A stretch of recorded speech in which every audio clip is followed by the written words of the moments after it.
నమస్తే, నా పేరు సుమలత. వైజాగ్ లోకల్ న్యూస్ వార్తలకు స్వాగతం. వార్తల ముందుగా ముఖ్యాంశాలు.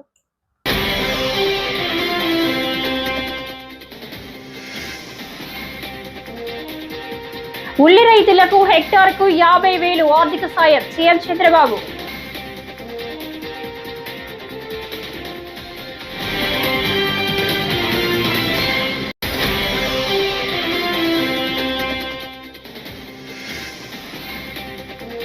తిరుమల పరకామణిలో 112 రూపాయల కోట్ల చోరీ. భాడు ప్రకాష్.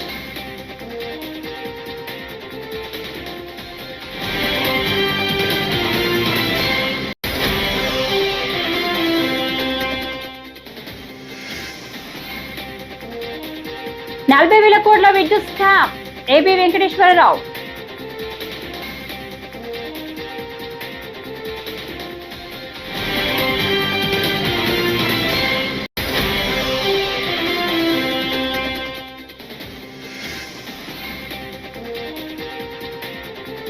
ప్రజల కోసం ఎన్నేళ్ళైనా జైల్లో ఉంటాం. పెర్నినాని.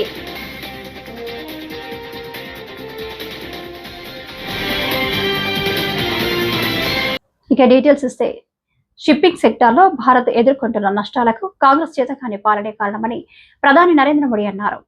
శనివారం గుజరాత్ పర్యటనలో పీఎం ప్రసంగించారు. ఒకప్పుడు భారత్ ప్రపంచంలోని అతిపెద్ద నౌక తయారీ కేంద్రంగా ఉండేది. కానీ కాంగ్రెస్ విదేశీ నౌకలకు ప్రాధాన్యం ఇవ్వడంతో మనం 90% ట్రేడ్ కోసం ఆ షిప్స్ పైనే ఆధారపడి 6 లక్షల కోట్ల విదేశీ కంపెనీలకు చెల్లిస్తున్నాం. ఇది మన రక్షణ బడ్జెట్ కు సమానం అని మోదీ దుయ్యబట్టారు. लेकिन आजादी के बाद कांग्रेस ने भारत के हर सामर्थ्य को नजरअंदाज किया। इसलिए आजादी के 6-7 दशकों बाद भी भारत वो सफलता हासिल नहीं कर पाया जिसके हम हकदार थे। इसके 2 बड़े कारण रहे। लंबे समय तक कांग्रेस सरकार ने देश को लाइसेंस कोटा राज में उलझाए रखा, दुनिया के बाजार से अलग थलग रखा, और फिर जब ग्लोबलाइजेशन का दौर आया तो सिर्फ इंपोर्ट का ही रास्ता पकड़ लिया गया, और उसमें भी हजारों लाखों करोड़ों के घोटाले कर दिए गए। कांग्रेस सरकारों की नीतियों ने देश के नौजवानों का बहुत नुकसान किया। इन नीतियों ने भारत की असली ताकत को सामने आने से, लेकिन आजादी के बाद कांग्रेस ने भारत के हर सामर्थ्य को नजरअंदाज किया। इसलिए आजादी के 6-7 दशकों बाद भी भारत वो सफलता हासिल नहीं कर पाया जिसके हम हकदार थे। इसके 2 बड़े कारण रहे। लंबे समय तक कांग्रेस सरकार ने देश को लाइसेंस कोटा राज में उलझाए रखा, दुनिया के बाजार से अलग थलग रखा, और फिर जब ग्लोबलाइजेशन का दौर आया तो सिर्फ इंपोर्ट का ही रास्ता पकड़ लिया गया, और उसमें भी हजारों लाखों करोड़ों के घोटाले कर दिए गए।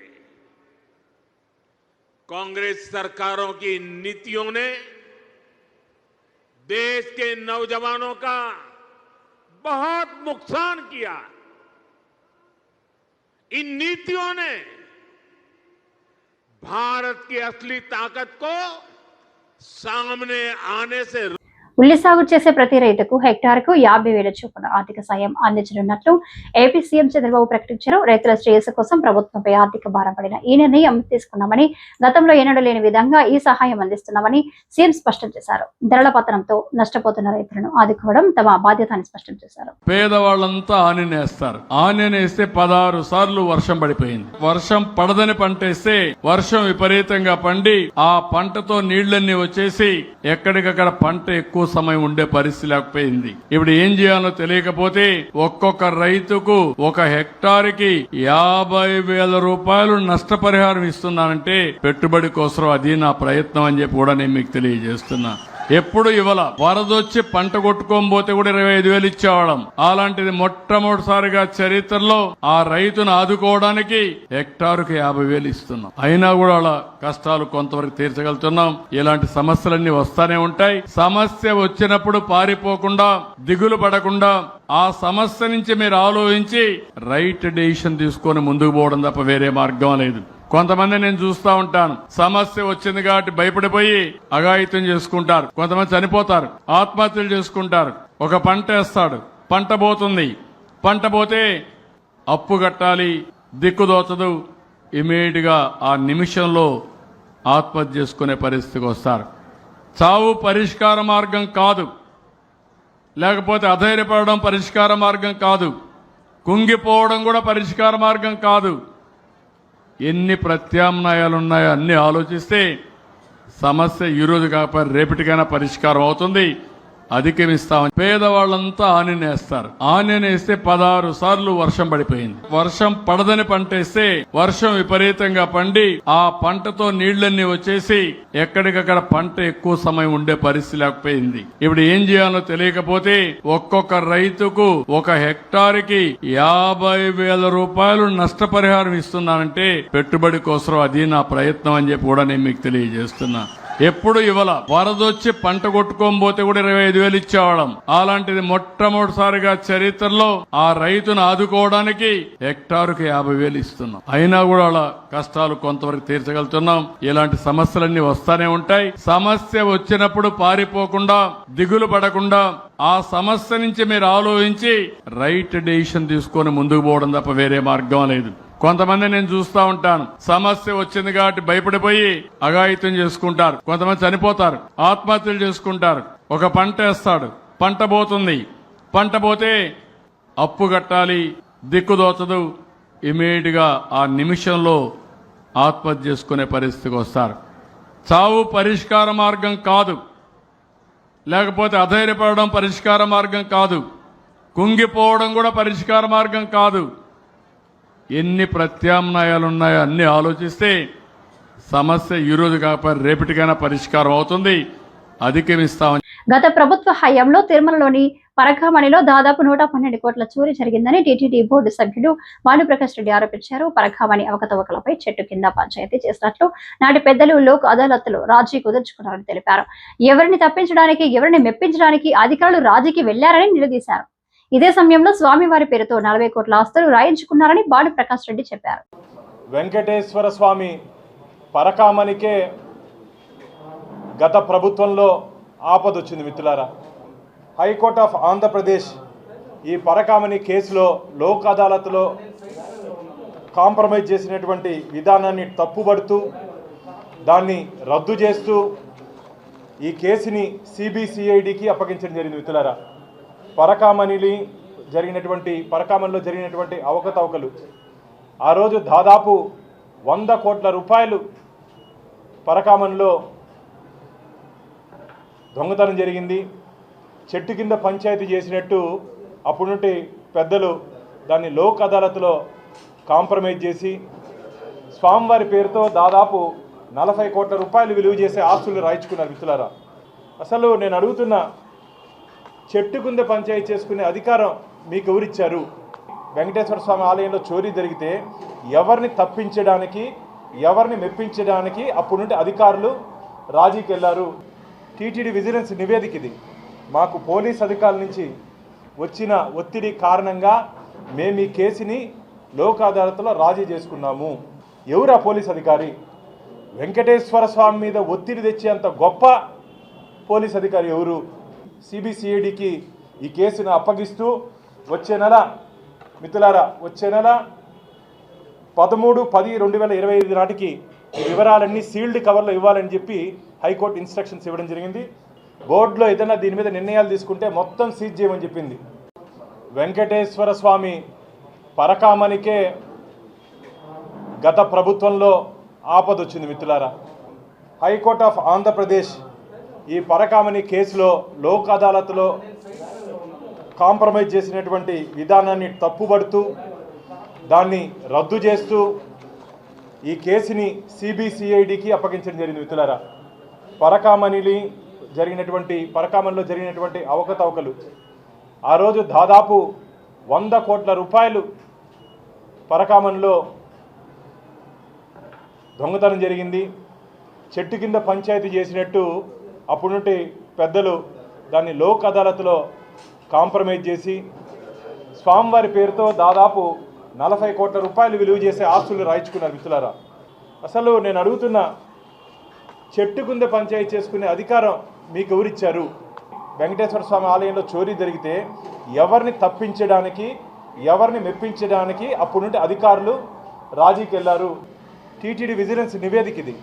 మాకు పోలీస్ అధికారుల నుంచి వచ్చిన ఒత్తిడి కారణంగా మేము ఈ కేసుని లోక్ అదాలత్లో రాజీ చేసుకున్నాము. ఎవరు ఆ పోలీస్ అధికారి? వెంకటేశ్వర స్వామి మీద ఒత్తిడి తెచ్చేంత గొప్ప పోలీస్ అధికారి ఎవరు? సిబిసిఐడికి ఈ కేసును అప్పగిస్తూ వచ్చే నెల మిత్రులారా, వచ్చే నెల 13/10/2025 నాటికి ఈ వివరాలన్నీ సీల్డ్ కవర్లో ఇవ్వాలని చెప్పి హైకోర్టు ఇన్స్ట్రక్షన్స్ ఇవ్వడం జరిగింది. బోర్డులో ఏదైనా దీని మీద నిర్ణయాలు తీసుకుంటే మొత్తం సీజ్ చేయమని చెప్పింది. హైదరాబాద్ కొత్తపేటలో సినీ నటి నిధి అగర్వాల్ సందడి చేశారు. ఓ షాపింగ్ మాల్ ప్రారంభోత్సవంలో ఆమె పాల్గొన్నారు. ఆమెను చూసేందుకు అభిమానులు భారీగా తరలివచ్చారు.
నెక్స్ట్ ఫిల్మ్ రాజా సాబ్ ఉంది సార్, వస్తుంది soon.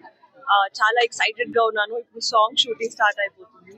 So very excited to start. Saris నాకు ఈ సారీ చాలా నచ్చింది. నేను చూస్ చేశాను.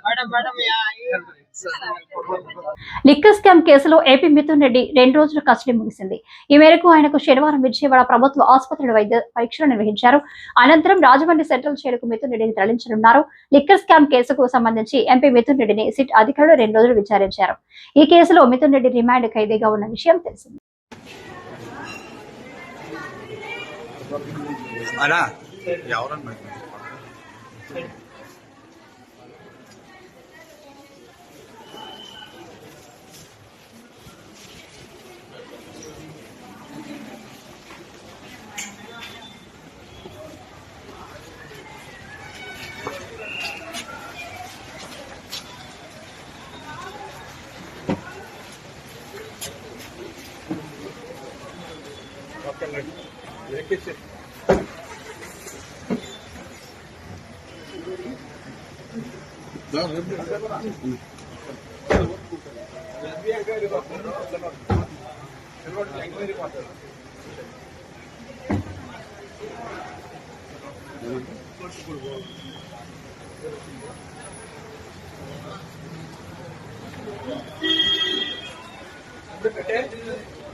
అలా ఎవరన్నా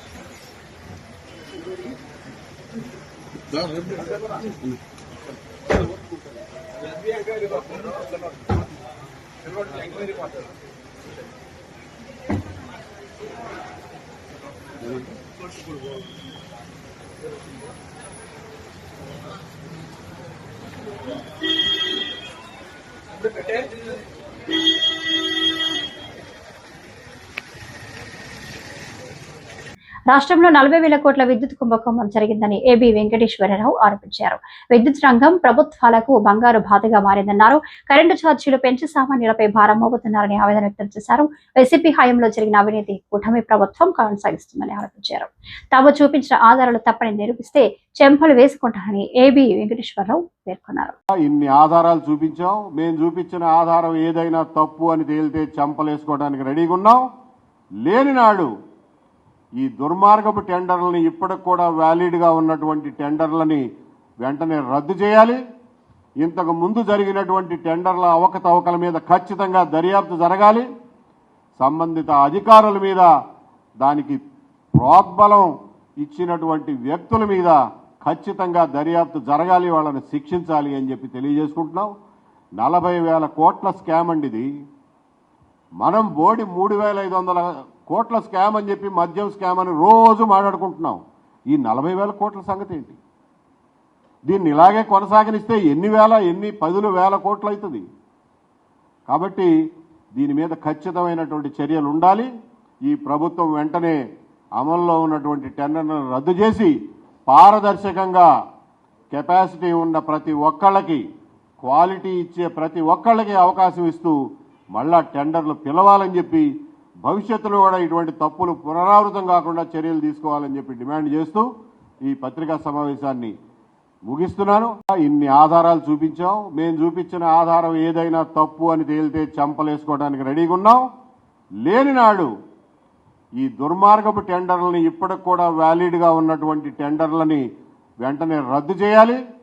ఇంతకు ముందు జరిగినటువంటి టెండర్ల అవకతవకల మీద ఖచ్చితంగా దర్యాప్తు జరగాలి. సంబంధిత అధికారుల మీద, దానికి ప్రోద్బలం ఇచ్చినటువంటి వ్యక్తుల మీద ఖచ్చితంగా దర్యాప్తు జరగాలి, వాళ్ళని శిక్షించాలి అని చెప్పి తెలియజేసుకుంటున్నాం. 40,000 కోట్ల స్కామ్ అండి ఇది. మనం బోడి 3,500 కోట్ల స్కామ్ అని చెప్పి మద్యం స్కామ్ అని రోజు మాట్లాడుకుంటున్నాం. ఈ 40,000 కోట్ల సంగతి ఏంటి? దీన్ని ఇలాగే కొనసాగనిస్తే ఎన్ని పదుల వేల కోట్లు అవుతుంది. కాబట్టి దీని మీద ఖచ్చితమైనటువంటి చర్యలు ఉండాలి. ఈ ప్రభుత్వం వెంటనే అమల్లో ఉన్నటువంటి టెండర్లను రద్దు చేసి పారదర్శకంగా కెపాసిటీ ఉన్న ప్రతి ఒక్కళ్ళకి, క్వాలిటీ ఇచ్చే ప్రతి ఒక్కళ్ళకి అవకాశం ఇస్తూ మళ్ళా టెండర్లు పిలవాలని చెప్పి, భవిష్యత్తులో కూడా ఇటువంటి తప్పులు పునరావృతం కాకుండా చర్యలు తీసుకోవాలని చెప్పి డిమాండ్ చేస్తూ ఈ పత్రికా సమావేశాన్ని ముగిస్తున్నాను. ప్రజల కోసం ఎన్నాళ్ళైనా జైల్లో ఉంటామని వైసీపీ నేత మాజీ మంత్రి పేర్ని నాని తెలిపారు. నిన్న చేలో మచిలీపట్నం మెడికల్ కాలేజ్ సందర్భంగా ఆందోళన చేపట్టడంతో నానితో పాటు వైసీపీకి చెందిన 400 మందిపై పోలీసులు కేసు నమోదు చేశారు. దీనిపై ఆయన స్పందిస్తూ రాష్ట్రంలో తొలిసారిగా 400 మందికి బెయిల్ రాకుండా కేసులు నమోదు చేశారన్నారు. ప్రతిపక్షంగా ప్రజాహితం కోసం పనిచేస్తున్నప్పుడు ఇలాంటివి తప్పదని, ప్రజల కోసం ఎన్నిసార్లైనా జైలుకు వెళ్తామని అన్నారు. పేదల సౌకర్యం కోసం, ఒక గొప్ప అవకాశం కోసం పాడు చేసేటువంటి ప్రభుత్వాన్ని నిరసన తెలియజేయడం కోసం శాంతియుతంగా మేము ప్రోగ్రాం పెట్టాము, అప్లికేషన్ పెట్టాము. మేము ఇవ్వను అన్నారు, రిజెక్ట్ చేశారు, మైక్ పెట్టారు, మీరు వస్తే కనుక లోపలేస్తాం అది ఇది అని చెప్పని. ప్రతిపక్షంగా మా నిరసన మేము తెలియజేయాలి, ప్రజాహితం కోసం పనిచేయాలి కాబట్టి మేము పనిచేస్తున్నాం. కొత్త ఎస్పీ గారు వచ్చారు, 400 కేసులు, 400 మంది మీద రాష్ట్రంలో మొట్టమొదటిసారిగా ఒక ప్రతిపక్షం చేసినటువంటి ఒక నిరసన కార్యక్రమంలో 400 మంది మీద 10 సంవత్సరాల శిక్ష పడేటువంటి ఒక నేరం కూడా దీంట్లో పెట్టి మా 400 మందిని బెయిల్ రాకుండా ఎన్నాళ్ళు కావాలంటే అన్నాళ్ళు ఉంచేట్టుగా సెక్షన్ కూడా పెట్టారని చెప్పని పాత్రికేయ మిత్రులు చెప్తున్నారు. తప్పేం, ప్రజల కోసం పనిచేసేప్పుడు ఈ అన్నాళ్ళైనా ఉంటాం, పెద్ద ఇష్యూ ఉంది. చంద్రబాబు నాయుడు, కొల్లు రవీంద్ర వీళ్ళు వాళ్ళ ఇష్టం చేసుకొని, ఇప్పుడు మనం ఏమైనా మర్డర్ చేసి బెయిల్కి ఎవరన్నా మా పొడి చేయండి, వాళ్ళని పొడి చేయండి, వీళ్ళని పొడి చేయండి అని చెప్పి మనం దొరికిపోయి వెళ్తే నామోషి పడాలి. కానీ అట్లా దొరికిపోయినోడే నామోషి పడినప్పుడు, ప్రజాహితం కోసం పనిచేస్తున్నప్పుడు ఏముంటుంది, నెల అయితే ఉంది, 2 నెలలు అయితే ఉంది, తప్పే ఉంది, నామోషి ఉంది. దాంట్లో పేదల సౌకర్యం కోసం, ఒక గొప్ప అవకాశం కోసం పాడు చేసేటువంటి ప్రభుత్వాన్ని నిరసన తెలియజేయడం కోసం శాంతియుతంగా మేము ప్రోగ్రాం పెట్టాము, అప్లికేషన్ పెట్టాము. మేము ఇవ్వను అన్నారు, రిజెక్ట్ చేశారు, మైక్ పెట్టారు, మీరు వస్తే కనుక లోపలేస్తాం అది ఇది అని చెప్పని. ప్రతిపక్షంగా మా నిరసన మేము తెలియజేయాలి, ప్రజాహితం కోసం పనిచేయాలి కాబట్టి మేము పనిచేస్తున్నాం. కొత్త ఎస్పీ గారు వచ్చారు, 400 కేసులు, 400 మంది మీద రాష్ట్రంలో మొట్టమొదటిసారిగా ఒక ప్రతిపక్షం చేసినటువంటి ఒక నిరసన కార్యక్రమంలో 400 మంది మీద 10 సంవత్సరాల శిక్ష పడేటువంటి ఒక నేరం కూడా దీంట్లో పెట్టి మా 400 మందిని బెయిల్ రాకుండా ఎన్నాళ్ళు కావాలంటే అన్నాళ్ళు ఉంచేట్టుగా సెక్షన్ కూడా పెట్టారని చెప్పని పాత్రికేయ మిత్రులు చెప్తున్నారు. తప్పేం, ప్రజల కోసం పనిచేసేప్పుడు ఈ అన్నాళ్ళైనా ఉంటాం, పెద్ద ఇష్యూ ఉంది.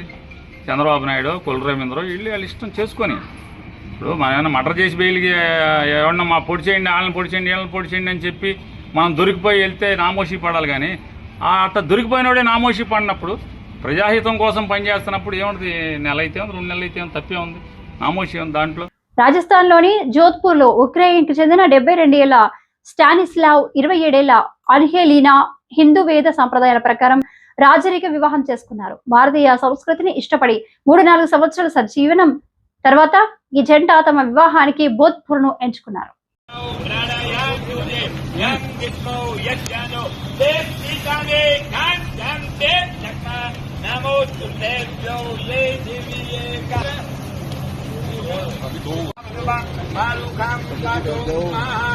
रूपं देहि धनं देहि भाग्यं भवति देहि पुत्र पौत्रा सर्वान् कामा सफला सन्तु मनोरथाः नमोस्तु सर्वेभ्यो ये तेषां शीघ्रव तेभ्यो दश प्राची दश दक्षिणा दश प्रति तीर्थसोति तीर्थसो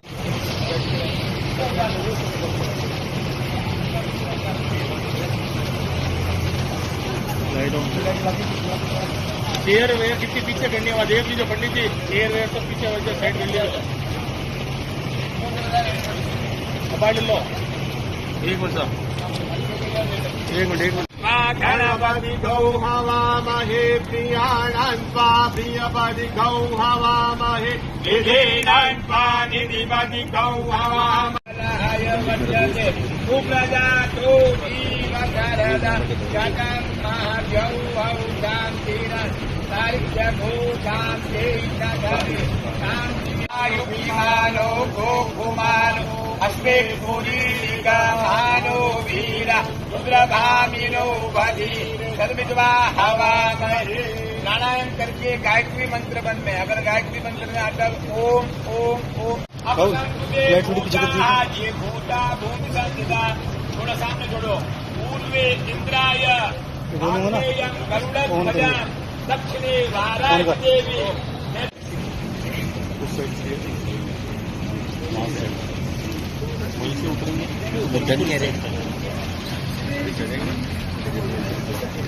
उस साइड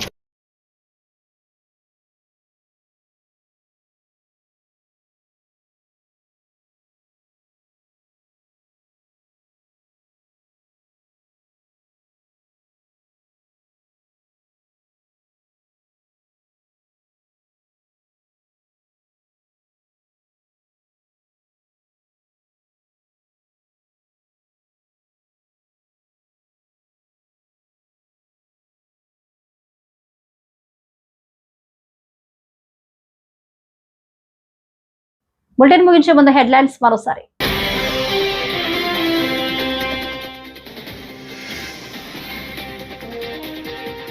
ఉల్లి రైతులకు హెక్టార్కు 50,000 ఆర్థిక సాయం సీఎం చంద్రబాబు.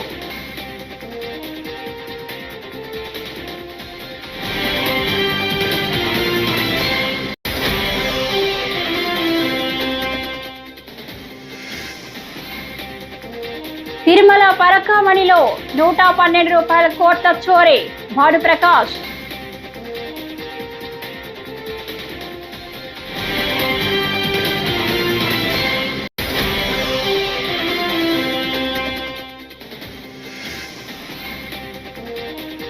₹40,000 కోట్ల విద్యుత్ స్కామ్, ఏబీ వెంకటేశ్వరరావు.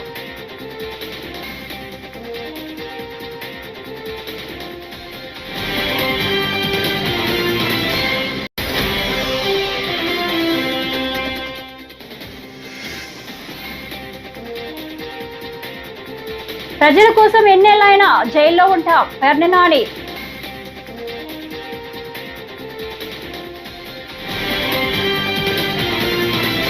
ఈ వార్తలు ఇంతటితో సమాప్తం. నమస్కారం.